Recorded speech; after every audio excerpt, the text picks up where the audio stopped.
Well, I finally did it, guys. I ripped that roof rack right off of this Gladiator. It was garbage. It came with the truck when we bought it. We've tried to make it work for the last couple of years, and it finally just had to go. Now, we've got our eye on a couple different products that we're gonna put on there. We're looking for quality overlanding roof racks, and you know that those are pricey. It can be $800 to $1,800 depending on what you get. And that's what we want to get long term, but we need a short term solution for now so that we don't have to rush that process. So what do? Like we've always told you, you don't have to spend a ton of money. You don't have to spend $800 to $1,800 to get a roof rack. We need something so that we can keep our adventures going. So we go to Amazon, we pick up a $300 roof rack, and that's what we're going to be working with today. Now, truth be told, this is going to have many of the features of an $800 roof rack. In fact, for some people, this is actually a better solution. So today we're going to install the Hooke off-road roof rack for the Gladiator. Let's get started. Well, the voice of experience says that before you get started, you should lay it all out. Take inventory, make sure you've got everything, including instructions. And it looks like we've got everything. We have two different sizes of button bolts. We've got some little rubber pieces that are going to go in here. These are the brackets that are going to help to hold this. Little rivet nut plates here, ton of washers. The only thing I'm really going to need, because these are all the same size, these are 5mm, so I'm going to need a 5mm tool here, and I'm just going to put it on one of these ratchets so I can keep it moving quickly. The instructions, and this is of course the Hooke Off-Road BXG.3035-S.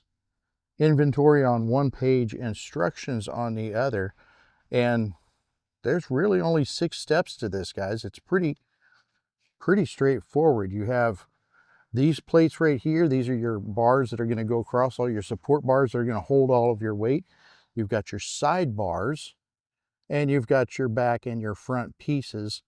Once this is all together, obviously, we're going to set it up on top.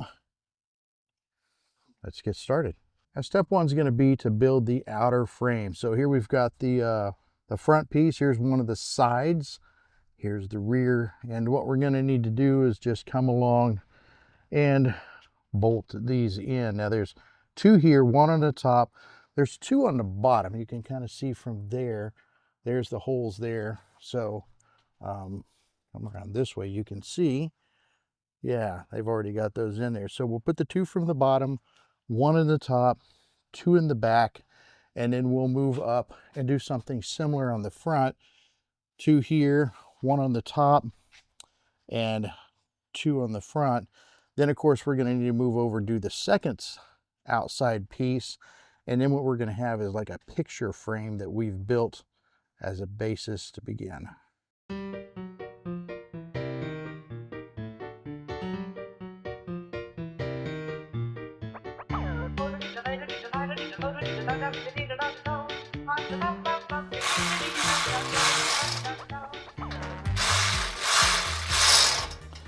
All right, well, I am not tightening these down. If you've ever built one of these or anything like this, one of the things that you know already is that you do not want to tighten everything down. As you go through this, you need to be able to adjust things. This looks like it might be square, but trust me, it is not. And so as I'm going through here, I want to be able to move things. So I'm going to just essentially finger tighten these and leave it at that until we've got everything in place. And then I'll come back, and instead of this, I'm going to get just a regular 5mm wrench, and I'm going to do that by hand and tighten everything down at that point. Right now, this keeps me from having to twist my fingers until they fall off. But there we go. Okay, so we've got the frame built. Now what we need to do is we need to take those 5 cross beams, set them inside of there, and we're going to loosely screw those in place. So let's do that.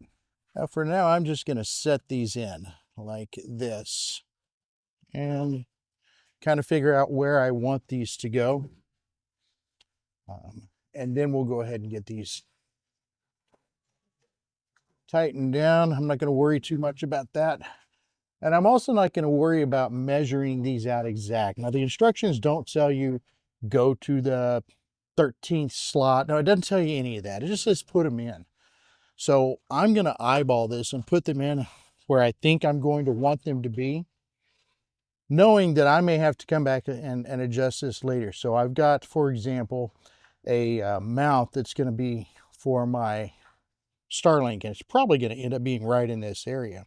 I'm going to put this together where I think it needs to be, but if I need to come back later and adjust these out, I can always do that. So I've got this. Now, by the way, guys, I'm building this out on a table. You don't have to do that. If you'd rather build it on the ground, absolutely fine. Build it on the ground if you want, but I don't like being squat down all day. I'd rather have it up here where it's easier to work on. The downside here is that there's just, my table's not wide enough, right? So when I was putting the corners, doing the outer frame, I had to flip it over to get the bottom. I didn't have to, but I felt like it was easier. Well, that may not have been the best way to do it. I could have just as easily come up from the bottom side. In fact, hey, look, I didn't tighten that one. All of this is freestyle, right? So I'm going to show you how we're doing it. We're following the instructions, but you know what? You don't want to use a table, fine. If you want to maybe get two tables, put them together, hey, maybe that's a better solution. But right, wrong, or indifferent, I'm going to show you what we're doing and go from there. Now, like I said, we're going to adjust these, put these where I roughly think. We'll get them in. Then once everything's together, we can come back, look at it, and see if this is exactly what we want before we tighten everything down. Because once we tighten it down, it's tight and it's not going to be as easy to adjust.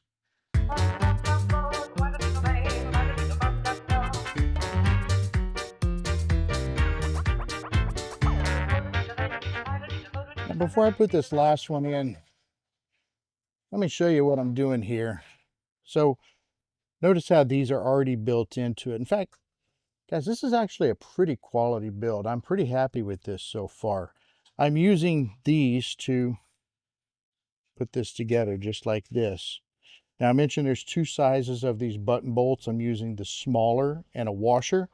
And you can see the slots. I'm coming up through the slot into these and just tightening it down. I should have showed you that before we started, but I wanted to show you before I actually put the last one in.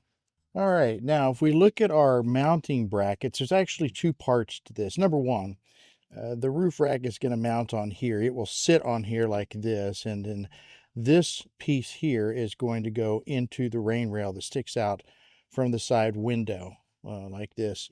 This second part goes on, but this will actually go under the rain rail. So when these go together, they'll be able to lock down on that rain rail. Now we've got a bolt that's going to go here, but ultimately what we're going to use is this screw here that will go down and push against this plate. Kind of hard to see that, I guess, but the screw will go in here, drive down, push against this to tighten it all together. Now, obviously, it's not going to need to, you got to have room for a rain rail, so it's probably going to be more like this, something like this. Now, a couple things. Number one, they give us these little rubber pieces like this, and these are just little caps that are going to fit on here. And I'm glad for these because I don't want to scratch up my paint. Then we've also got these little rubber strips with an adhesive on the back, and they're going to fit in here kind of like this. You can see this is between the two of them. That's going to help to keep from scratching up the paint. Separate those out like that. I've got my rubber cap on here. That's good. And I want this to go here. So let's just take this tape off of here.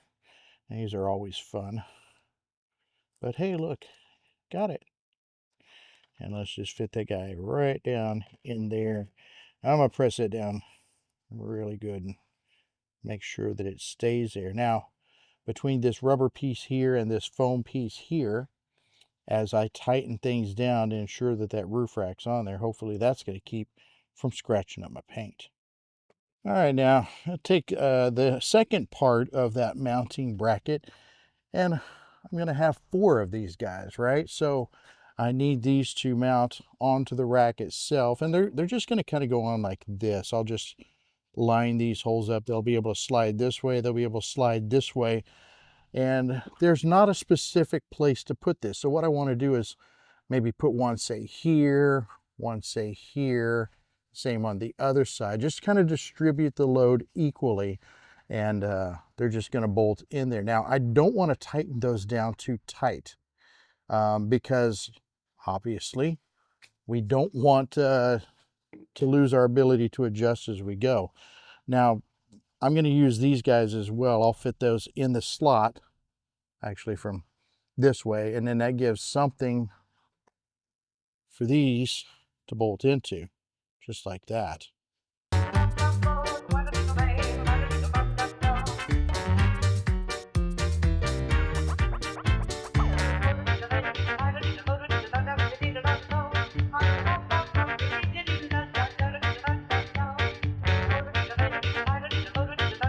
All right, well, our mounting bracket here, the top screw goes in. These little spacers go on there so that as that drives down, it's not scratching up your paint. And then just have these guys I'm going to use to mount this on the outside.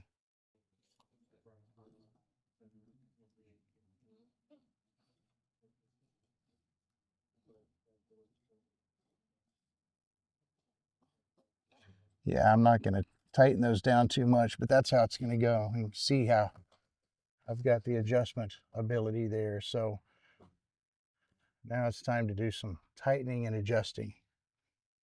All right, so I'm just trying to make sure that everything is where I want it. I wanted to pretty much line up with this seam as far as like forward to back. That's the line that I wanted there. These look like they're in good position. Just checking everything before I start tightening everything down. Now, it all looks pretty good. Now, let me show you something about spacing here. Let's back up. Got to figure out how you want it spaced. I wanted it about right there. I had it initially forward and I moved it back a little bit. I felt like the aerodynamics, that's probably going to work a little better based off of the gear I'm going to put on it and everything else. You have the ability to slide that wherever you want it. And remember, these mounting brackets can be moved as well. If you want those spaced out further, you can do that too. I tried to put them in the, closer into the middle a little bit, and to try to get weightless. So if I had heavier stuff in the middle and the brackets were on the ends, then I might get a bow going in there. One other thing here that I'll point out, you'll notice how this end is kind of squared and this one's kind of sloped. I could not tell from the instructions or even online which end is supposed to be the front. Now, I made the assumption that this was the front because it had the logo on it. But once we got it together, I mean, look at the shape of that. I didn't really want the wind coming in, so I rotated this. I wanted the pointy end like that instead of the squared off end. And trying to look online at different things, I couldn't really tell. It looks like people are doing it both ways. So I'm going to go this way. It doesn't give me the company logo on the front. That's okay with me. And this works, I think, for my setup. So what I need to do now is come back and get everything tightened up. Now I'm going to walk away from that motorized one and come down to just this. That's going to take longer and it's going to be a little more difficult now that everything is, especially those bottom ones, since it's right on the roof like that right now. But I'd rather do it that way than strip one of these guys out. Now remember, this mounting bracket is two parts. We have the one part on the inside that presses down into this rain rail and is holding all the weight up. And then you have this outer piece that adjusts. Now I need to push this up because as is, see how this little guy is? That's not even going to allow me to open my door right here. So what I need to do is just twist this guy on top Let's just twist this, and as I do that, you're going to see that it pulls up. Whoop. All right, I can't find it. Where'd it go? There it is. Tighten, tighten, tighten.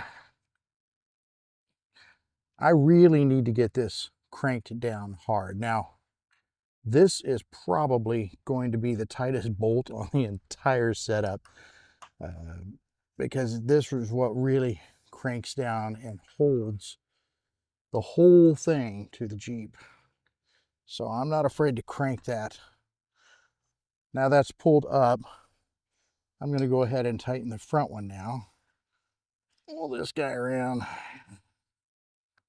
get him all tightened up good and tight.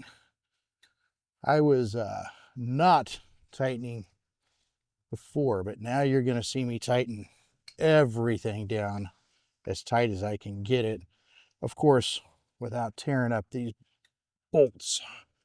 All right, now that allows me to open my door. I'm rubbing a little bit here on that rubber piece, so let me see if I can tighten it more. Come on. Yeah, I'm not going to be able to get that any tighter. So it's pulled up as tight as it is. I'm getting a little bit of a rub right here on this rubber piece, but it's not impacting the hard parts. And so I don't think that that's really going to be a problem. Worst case, it might tear up the bottom part of the rubber here over time, but it doesn't look like it's going to interfere with its operation in any way. All right, well, there we are. We're done. You can see it looks pretty good on the rig. I'm pretty happy with that. Now, a couple things. If you've not worked with roof racks before, you're going to want to really tighten these bolts down once you've got everything in place. And I mean really tighten them down. And then I would recommend coming back in a few weeks after you've been driving it around, especially if you've been out on the dirt roads and bumping that thing around. Come back around and tighten them again. They can work themselves loose, and so a few weeks after you've had it on the rig, it's worth tightening down again, just from personal experience there. Now, what do you think? We'd love to hear from you. Let us know what you think about it. Again, this is not a very high-end roof rack, but it is going to work very well for us. This knocks off the majority of the items on our list, the things that we need when it comes to a roof rack. Now, if I didn't mention before, total weight for this, 70 pounds. Not the lightest, not the heaviest. This is not aluminum, guys. So if you have magnets or other things that won't need to stick to things, it will stick to this roof rack. So 70 pounds for that is really pretty good in my opinion. And like I said, it's going to meet the majority of our needs, and it's definitely going to cover that gap while we continue to shop and decide what it is that we like. So please get in the comments. Let us know what you think about this roof rack. If you've had one, we would love to hear from you and how it's worked for you. Before you head out, appreciate you watching. Thank you for that. Please subscribe before you head out the door. Thanks so much for joining us here on the Best Life Adventure channel.